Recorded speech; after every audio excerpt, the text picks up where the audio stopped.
Okay, Bismillahir Rahmanir Rahim. The last verse we discuss وَمِمَّنْ خَلَقْنَا أُمَّةُ يَهْدُونَ بِالْحَقِّ وَبِهِ يَعْدِلُونَ.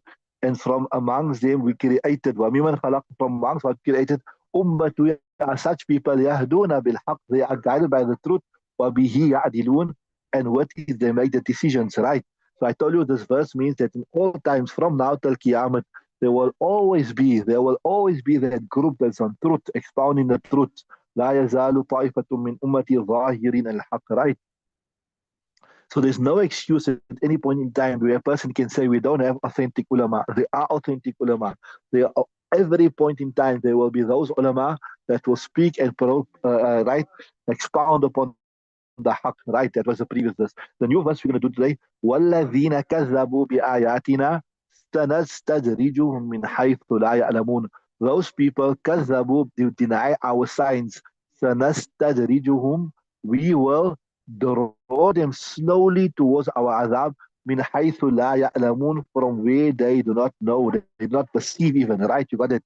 But those who deny our signs, sanastadrijuhum, we will draw them gradually and lead them where they do not know.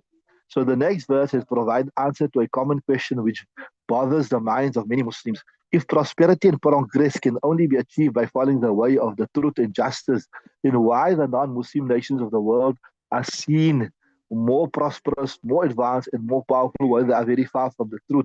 This answered the question in these words. So sometimes what happens is we think this come to our mind that we are the truth. We are following the truth. We are upon haqq. We have tawheed. We don't make shirk. We believe in the risalat of Rasulullah sallallahu alaihi wasallam. Why are we suffering? Like in the present context, you can think, why are the Muslims of Gaza suffering so much?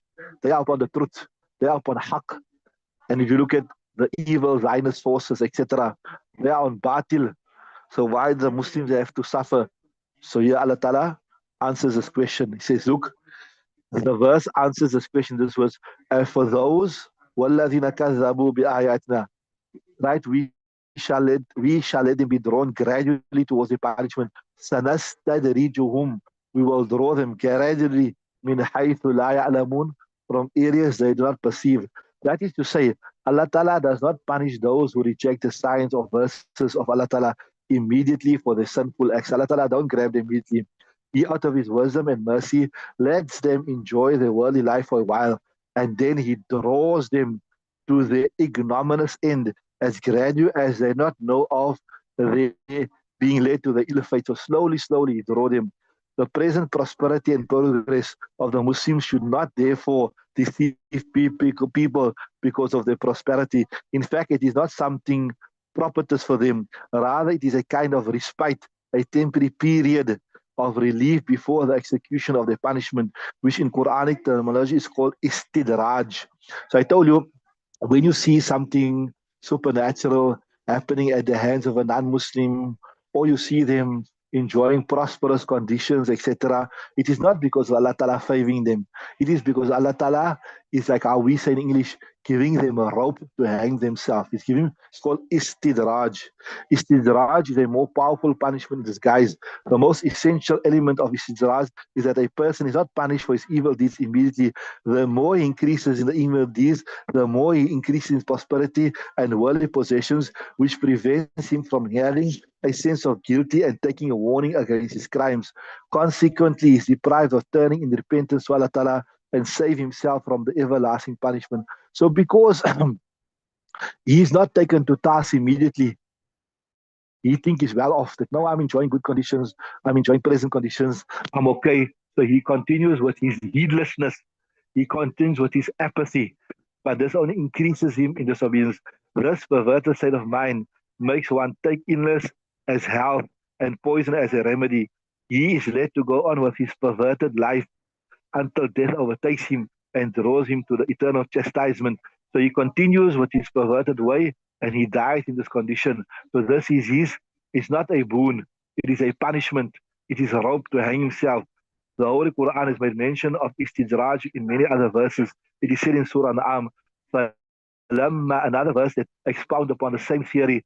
فَلَمَّا نَسُوا مَا ذُكِّرُوا بِهِ فَتَحْنَا عَلَيْهِمْ أَبْوَابَ كُلِّ شَيْءٍ حَتَّى إِذَا فَرِحُوا بِهَا أُوتُوا حتى إذا فرحوا بما أوتوا أخذناهم بغتة فإذا مبلسون. So when they forgot what they were required to remember, they forgot what they were required, we opened to them the gates of everything until when they were rejoicing in what they were given, we seized them suddenly. Allah Ta'ala protect us. We seized them suddenly and then they were confounded in despair. So dealing with istidraj is not limited to disbelievers only, right? The inquitous among Muslims also dealt with this kind of punishment. It is for this reason that our elders used to fear Allah Ta'ala when they were favored by Him with prosperity and comforts. They feared lest their prosperity should be a sign of istidraj. So this doesn't only happen to a non-Muslim. It can also happen to a Muslim as well. That a person, he lives a heedless life. He lives a life of disobedience. He turns away from Allah Ta'ala. But despite that, enjoying comfortable life. Allah Ta'ala is opening the doors of ni'mat, etc. upon him. Then he thinks that no, because everything is going well with me, Allah Ta'ala is pleased with me. But this is now his plot that he's plotting to his destruction. Allah Ta'ala protect us. Okay, so that finishes the English explanation. Let's look at the actual verse, inshallah. Will you read from there, inshallah? Is it? Yeah. والذين read Bismillah.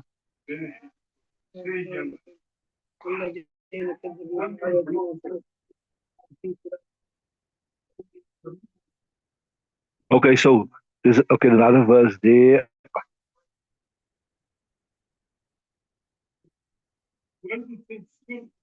وَأُمْلِي لَهُمْ إِنَّ كَيْدِي مَتِينٌ, that and I will give respite, right?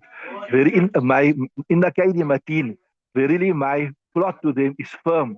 So the next verse is also related to istidraj. وَأُمْلِي لَهُمْ إِنَّ كَيْدِي مَتِينٌ, that is that the believers are left to enjoy their worldly life just for a while. Then they will be caught by punishment. They will be caught by punishment. So Allah Ta'ala says, يقول الله تعالى, ويقول تعالى,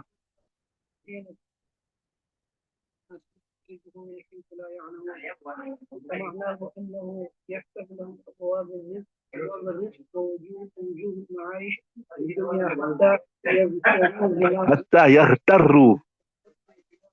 So, the meaning of this verse, أنه يفتح لهم أبواب الرزق. Allah Ta'ala will open up the doors of rizq, right? ووجوه المعايش, and different types of luxuries in the dunya, right? حتى يغتروا بما هم فيه, until they are deceived. يغتروا بما هم, but that which are in it, right? Right. ويعتقدوا أنما, they think they are on something right here, right?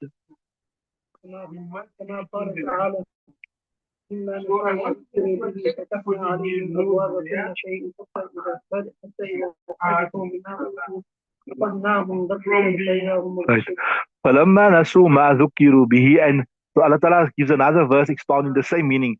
فَلَمَّا نَسُوا مَا ذُكِّرُوا بِهِ, and then when they forgot مَا ذُكِّرُوا بِهِ, that they were reminded of, فَتَحْنَا عَلَيْهِمْ أَبْوَابَ كُلِّ شَيْءٍ, we open the doors of everything upon them, حَتَّى إِذَا فَرِحُوا, until they are happy, بِمَا أُوتُوا, with that which are given, أَخَذْنَاهُمْ بَغْتَةً, we seize them all of a sudden, فَإِذَا هُمْ مُبْلِسُونَ, then they are confounded, right?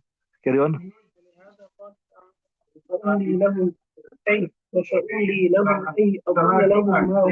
Right. ولهذا تعالى will say, وَأُمْلِي لَهُمْ, I grant them respite. وَسَأُمْلِي لَهُمْ, I will, سأطول or أطول لهم ما هم فيه, I will prolong that with the in it, right?